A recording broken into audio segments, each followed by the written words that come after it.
सूरज सिंह, जो अपने राजवा खानदान के आखिरी वंशज थे और पैसों की कोई कमी नहीं, इसलिए शहर जाकर दिन रात मौज मस्ती, मतलब पूरा टाइम बर्बादी ही चलती रहती थी।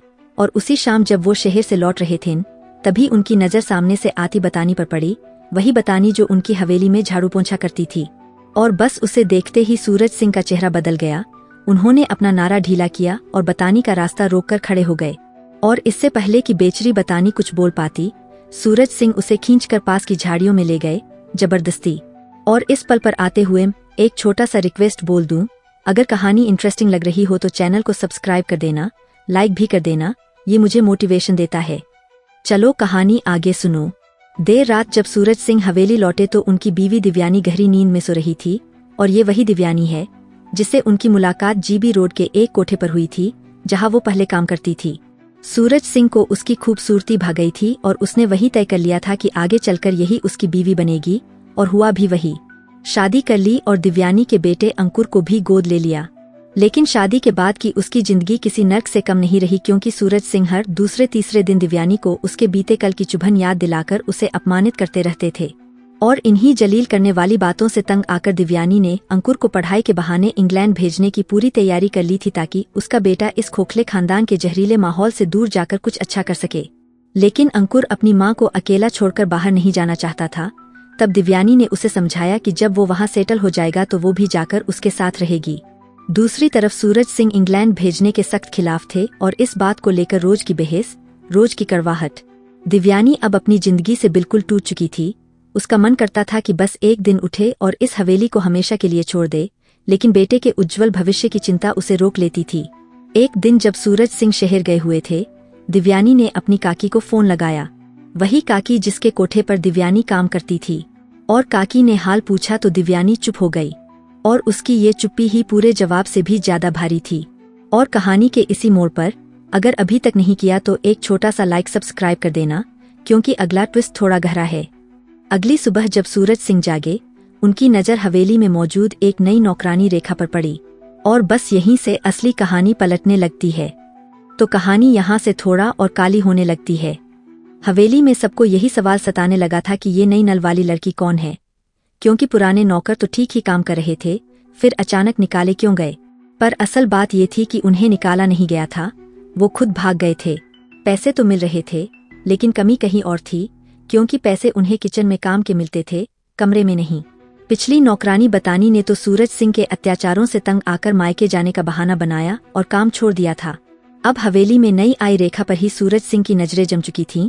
और वो हर वक्त रेखा को काम करते हुए इस तरह ताका करते जैसे किसी बेजुबान जानवर को देखा जा रहा हो। उनकी आंखों में वही पुरानी हवस फिर से जलने लगी थी। उधर रेखा बहुत भोली भाली लड़की थी, सही गलत की समझ भी कम, और इसी मासूमियत का फायदा सूरज सिंह उठाते रहते, कभी इधर छू लिया, कभी उधर।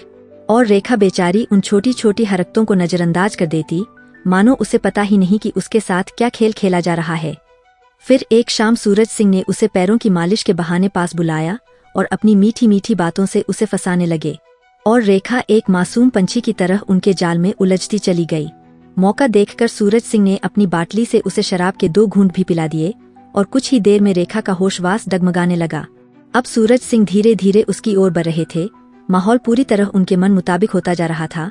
लेकिन तभी अचानक अंकुर वहां आ गया और सूरज सिंह को अपना पूरा कार्यक्रम बीच में ही रोककर हटना पड़ा। उधर रेखा अपने कपड़े ठीक कर रही थी और उसी पल अंकुर ने भी उसे एक अजीब, उलझी हुई नजर से देखा। रेखा कुछ सेकंड में वहां से निकल गई, लेकिन दोनों की आंखों में कुछ अनकही झिझक छूट गई थी। उसके बाद एक शाम जब सूरज सिंह अपनी आदत के मुताबिक पैग लगा रहे थे, तभी दिव्यानी उनके पास आई और बताया कि कुछ लोग हवेली खरीदने की बात करने आए हैं। ये सुनते ही सूरज सिंह आग बूला हो गए। बोले कि ये हवेली उनके खानदान की आखिरी निशानी है, इसे बेचकर वो किसी होटल में बदलने की सोच भी नहीं सकते। दूसरी तरफ सूरज सिंह सरकारी टेंडर हासिल करने में लगे थे और इसी वजह से रोज शहर जाकर कलेक्टर से मिलने की कोशिश करते, पर कलेक्टर उनसे हर बार कन्नी काट जाता। मजे की बात ये कि कलेक्टर की माँ कभी उन्हीं की हवेली में गोबर उठाने का काम करती थी। और सूरज सिंह ने उसी ताने को घाव बनाकर बोला भी, गोबर उठाती थी तेरी माँ। शायद यही वजह थी कि कलेक्टर उन्हें जानबूझकर नजरअंदाज कर रहा था और सूरज सिंह को ये चुभन हर गुजरते दिन के साथ और ज्यादा जलाने लगी थी। तो यहाँ से कहानी अचानक बहुत ही तीखी मोड़ लेती है। हमेशा की तरह कलेक्टर से मुंह की खाकर सूरज सिंह शराब में डूबे हुए अपनी हवेली लौटे और उधर दिव्यानी, जो सोने का नाटक कर रही थी, उन्हें आते ही सब समझ गई। कुछ ही मिनट बाद हवेली में रेखा की हल्की हंसी की आवाज तैर कर आई और वो हंसी सुनकर दिव्यानी के चेहरे पर भी एक अजीब सी मुस्कान फैल गई, जैसे उसे पहले से ही पता हो कि आज रात कुछ होने वाला है।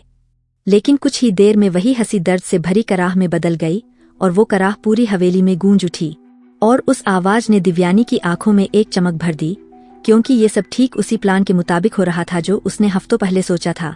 असल में जब दिव्यानी ने अपनी काकी से बात की थी, तब काकी ने उसे कोठे की एक जवान लड़की के बारे में बताया था, जिसे एक कस्टमर के जरिए HIV हो गया था। कल ही पता चला था कि उसकी एक बच्ची को भी वो बीमारी लग चुकी है, और वो बदकिस्मत लड़की कोई और नहीं बल्कि रेखा ही थी। इस सच को जानने के बाद दिव्यानी ने बिना किसी देर के रेखा को अपनी हवेली में काम पर रख लिया था, क्योंकि उसे पता था कि सूरज सिंह को रेखा जैसा चेहरा दिखते देर नहीं लगेगी और वो उसकी हवस में फंस ही जाएगा। दिव्यानी की योजना साफ थी, जैसे ही सूरज सिंह रेखा के संपर्क में आएगा, उसके बाद की गिनती खुद ब खुद शुरू हो जाएगी, और जब बीमारी अपना काम कर चुकी होगी, तब वह इस हवेली को बेचकर अंकुर के साथ हमेशा के लिए इंग्लैंड चली जाएगी। और आज की ये रात उसके उसी बदले की कहानी को पूरा होते देखने का पल थी। लेकिन तभी बाहर बरामदे में किसी के जोर से गिरने की आवाज आई। दिव्यानी ने पलटकर देखा तो सूरज सिंह शराब के नशे में वहीं धराशायी पड़े थे। उनकी ये हालत देखते ही दिव्यानी के चेहरे की मुस्कुराहट एक झटके में गायब हो गई, क्योंकि सामने वाले कमरे से रेखा की कराह अभी भी चल रही थी। और 2 सेकंड बाद ही दिव्यानी को समझ आ गया कि रेखा जिस आदमी के साथ कमरे में है, वो सूरज सिंह नहीं बल्कि अंकुर है, उसका अपना बेटा। वो बेटा जिसके भविष्य को बचाने के लिए उसने ये सारा खेल रचा था, वही उसके ही बिछाए जाल में फंस गया। और इस तरह दिव्यानी ने बदला तो लिया, लेकिन उसके बदले ने सबसे बड़ी कीमत उसके ही घर से वसूली।